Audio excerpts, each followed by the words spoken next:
Hello everyone, welcome to Sports Injuries Part 5. In this video we are going to discuss about the causes of sports injuries. जब भी हम sports injuries की बात करते हैं, शायद ही ऐसा कोई एथलीट होगा जिसको कभी उसके करियर के अंदर कोई इंजरी ना हुई हो।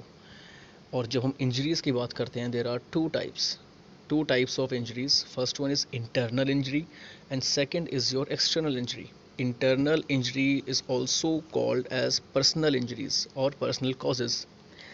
पर्सनल कॉजेज़ कौन से होते हैं? ये वो कॉजेज़ होते हैं which occur due to our unawareness and carelessness. First one is your improper warm up and cool down. It is very important to warm up and stretch before any athletic activity and cool down after a workout. Muscle cramps and pulls are often the result of jumping into an activity without properly easing the muscle into it. One should run in a place for a few minutes, breathe slowly and deeply, originally rehearse the motion of the exercise to follow. So what happens? Warm up क्या होता है? Warm up is a process of adaptation. होता क्या है, जब आप rest position पे होते हो और रेस्ट पोजीशन में आप डिसाइड करते हो कोई हैवी वर्कआउट करने की, या चलो आप वो हैवी वर्कआउट परफॉर्म कर लेते हो, तो एकदम रेस्ट से एकदम हैवी वर्कआउट जब आप परफॉर्म करते हो तो आपकी बॉडी उस चेंज को अडेप्ट नहीं कर पाती, एंड विच रिजल्ट्स इंजरी. आपके मसल पुल हो जाते हैं एंड समटाइम इट में टीयर, आपके मसल टीयर हो जाते हैं.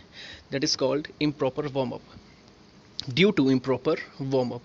सो क्या होता है, जब हम वार्म अप करते हैं तो हमारी बॉडी ना स्लाइट चेंजेस को अडेप्ट कर लेती है. सपोज़ आपको बहुत दूर तक बहुत लंबा भागना है या आपको बहुत तेज़ भागना है, तो आप क्या करोगे वार्म अप में?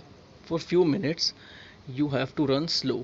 आप स्लो भागोगे. उससे क्या है, बॉडी एक अडेप्टेशन चेन में आ जाती है. मैंने आपको पहले ही बताया था ना about load and adaptation theory. So this is what happens.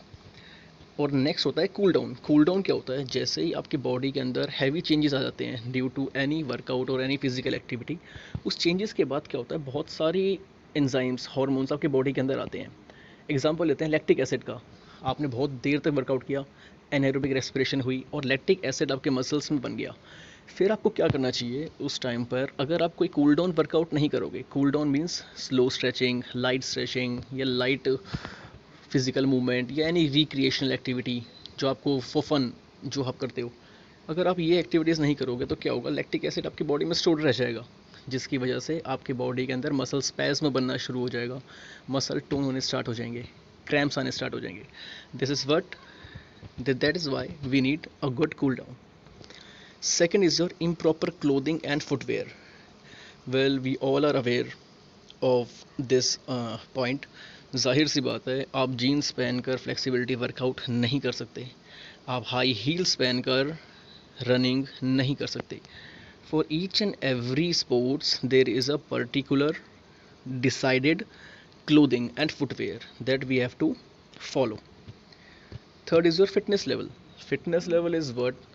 Suppose करो कि आपकी बॉडी के अंदर वो मिनिमम फिटनेस लेवल है ही नहीं जो एक पर्टिकुलर फिजिकल एक्टिविटी को बेयर करने के लिए चाहिए. एग्जांपल, कोई ऐसी एक्टिविटी है जिसमें आपको 10 kgs का डंबल लिफ्ट करना है, बॉडी अडेप्ट है नहीं, बॉडी ने आज तक 2 किलो का डंबल नहीं उठाया, आज तक 3 किलो का डंबल नहीं उठाया, तो वो कैसे 10 kgs का डंबल उठा सकती है? और किसी तरह आपने अगर उसको एग्जीक्यूट करने की कोशिश भी करी उस टास्क को, तो क्या होगा, injury occurs. Fourth is a poor nutrition. Poor nutrition is what? Nutrition always supports us. Nutrition is kind of fuel which is needed for our body to run smoothly. So अगर poor nutrition होगा, अगर आपकी body में nutritive value ढंग से नहीं पहुंच पाएगी तो आपकी बॉडी में इंजरीज होनी स्टार्ट हो जाएगी. Example, there is a term called honking. उसमें क्या होता है, आपकी बॉडी के अंदर एनर्जी नहीं है, आपकी बॉडी में प्रॉपर कार्बोहाइड्रेट्स की अमाउंट नहीं गई, एनर्जी है नहीं, और आप क्या कर रहे हो, उसके बाद फिजिकल एक्टिविटी कर रहे हो, it will leads to injury. कुछ भी, कोई भी आपको मेजर इंजरीज़ के लिए हो सकती है.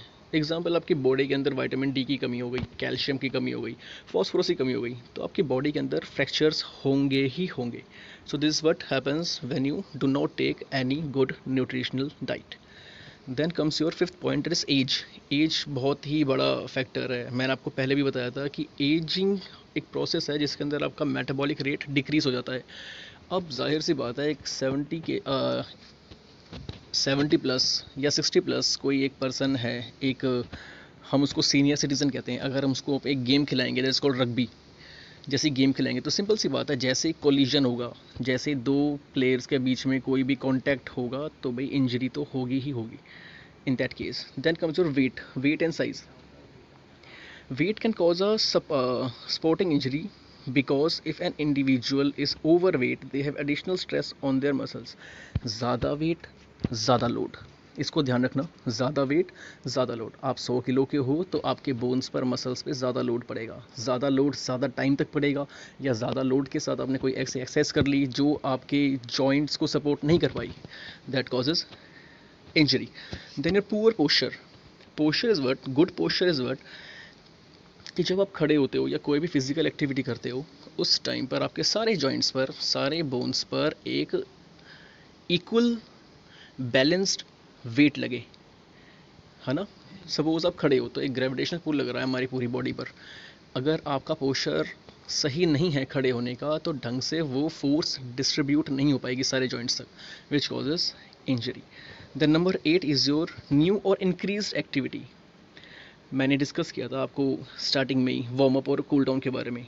आप न्यू और इंक्रीज एक्टिविटी आप परफॉर्म कर रहे हो, बॉडी कोई बेसिक एक्टिविटी के लिए अडेप्टिव नहीं है, इंजरी अकर डेफिनेटली, एक्चुअली इंजरी बनेगी बनेगी बॉडी में।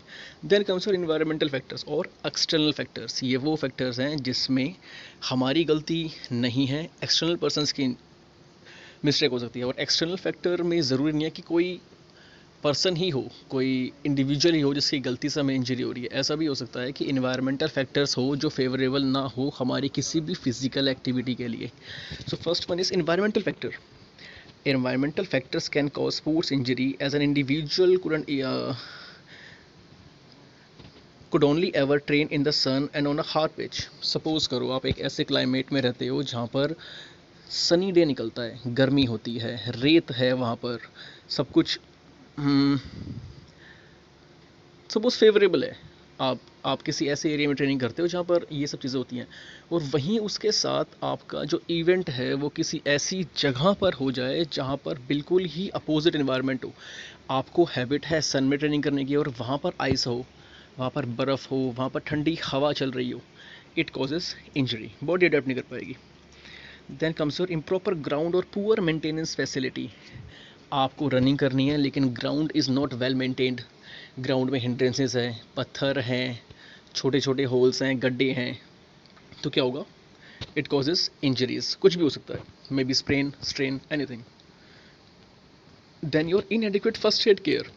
आपको इंजरी हो गई लेकिन उस टाइम पर आपको प्रॉपर फर्स्ट एड नहीं मिली, तो फर्स्ट एड ना मिलने से क्या होगा, इट विल बिकम सीवर और ख़राब हो जाएगी injury. Then comes your lack of medical checkup. Medical checkup is very necessary for all the athletes. इसे कहते हैं रेगुलर स्क्रीनिंग।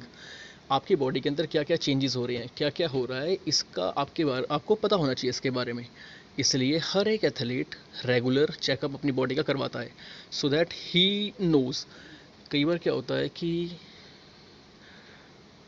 हमारी जो सेल्फ एस्टीम होती है, हमारी जो इंटरनल फोर्स होती है, हमारी मोटिवेशन इतनी हाई होती है कभी कभी कि हमें पता ही नहीं होता कि हमारी बॉडी में इंजरी है, और उसके बाद भी एक स्ट्रॉन्ग साइकोलॉजिकल लेवल के साथ हम खेलते रहते हैं।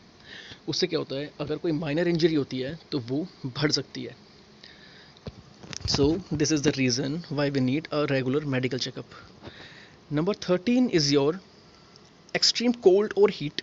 मैंने आपको जैसे पहले बताया था कि आपकी बॉडी अडेप्टिव है कोई ऐसी कंडीशन में काम करने की जो एक फेवरेबल कंडीशन है, ना ज़्यादा गर्मी ना ज़्यादा ठंड। लेकिन क्या होता है, अगर आप ऐसी जगह पर जाकर ट्रेनिंग करते हो जहाँ पर बहुत ही सीवर हीट है या एकदम ठंड है, तो क्या होगा, आपकी बॉडी के अंदर से एनर्जी स्टोर्स लैक होंगे, कम होंगे। अब सिंपल सी बात है, अगर आप कोई हीटेड कंडीशन में जाते हो जहाँ गर्मी है तो आपकी बॉडी अपने आप से लड़ेगी ताकि वो उसको ठंडा रख सके। तो क्या है, ये एक वेस्ट एनर्जी यूटिलाइजेशन है आपकी बॉडी की तरफ से। And same goes with your cold conditions also.